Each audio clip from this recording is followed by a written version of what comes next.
Bonjour, je vais parler de Meghan Markle, la duchesse de Sussex. On va parler de sa marque American Riviera Orchard. Et je vais répondre à une question qui a été posée dans les commentaires d'une vidéo que j'avais postée, la vidéo sur les produits de la marque Highbrow Hippie, la marque dans laquelle Meghan Markle, la duchesse de Sussex, avait investi. Donc, c'est dans les commentaires de cette vidéo-là qui était posée la question à savoir quand est-ce que les produits de Meghan Markle sortiraient.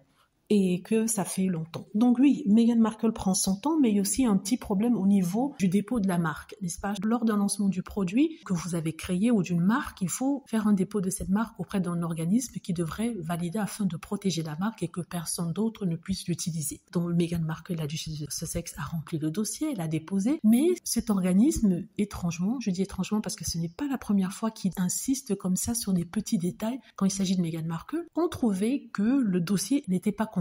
Donc ça a été renvoyé à Meghan, la duchesse de Sussex, à son équipe, qui a rempli le dossier pour le renvoyer une seconde fois. Et cette fois-ci, maintenant, ce n'est plus une question du remplissage du dossier, mais c'est une question du fait que cet organisme dit que American Riviera Orchard pourrait prêter à confusion parce qu'une autre marque a Riviera dans son titre. C'est une compagnie qui avait protégé la marque Royal Riviera. N'est-ce pas? Ils disent que le nom que Meghan Markle a choisi pour sa marque est un peu trop proche de ce nom-là. Mais je ne trouve pas vraiment, quand vous regardez American Riviera Orchard et Royal Riviera, c'est deux choses complètement différentes. Ça ne se ressemble même pas, ce n'est même pas proche. On a le nom d'une marque avec 3 mots et l'autre avec 2 mots et qui n'ont rien à voir. L'autre c'est Royal Riviera, c'est la rivière royale. L'autre c'est American Riviera Orchard, ça veut dire verger de la Riviera américaine. Donc vous voyez que ça n'a rien à voir. Deux marques complètement différentes. Personnellement, quand je vois ça, il n'y a pas vraiment de confusion. Vous voyez ce que je veux dire? Mais cet organisme dit en fait que la marque créée par Meghan, la duchesse de Sussex, est trop proche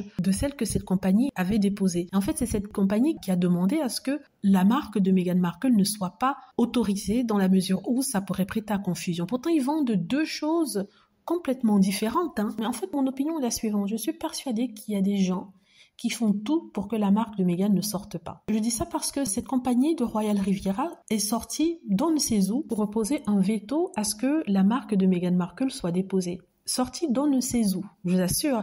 Combien de marques y a-t-il en Californie qui a le mot Riviera? Parce que la seule chose qu'il y a de similaire dans les deux marques, c'est le mot Riviera. Moi, personnellement, je pense que on met spécialement des bâtons dans les roues à Meghan pour qu'elle ne puisse pas déposer sa marque, ou en tout cas pour la ralentir et puis ensuite dire que oui, il y a déjà des problèmes sur l'histoire de Meghan. Et je pense aussi que l'organisme de dépôt de marque fait exprès, je le pense sincèrement, pour lui causer aussi de problèmes. Sincèrement, je ne sais pas quoi penser de ça, parce que ça me semble étrange, parce que c'est quelque chose qui dure depuis 6 mois, 7 mois, que Meghan a fait la demande pour protéger cette marque, et depuis ça traîne. Voilà, donc il faudra seulement être patient. Là, ils sont en train de dire que l'organisme veut que Meghan, la duchesse de Sussex, retire le mot Riviera de la marque, mais en plus de ça, soit plus spécifique dans ce qu'elle vendra sous cette marque-là. Il y a même des experts qui disent qu'ils n'ont jamais vu ça, et que c'est la première fois qu'ils voient ce département si pointilleux par rapport au dépôt d'une marque. Voilà, donc à vous d'en tirer vous-même vos conclusions. Voilà, j'espère avoir répondu à la question et expliqué ce qui se passe en fait et pourquoi cette marque-là n'est pas encore sortie. Dites-moi ce que vous en pensez. J'espère que vous avez aimé la vidéo.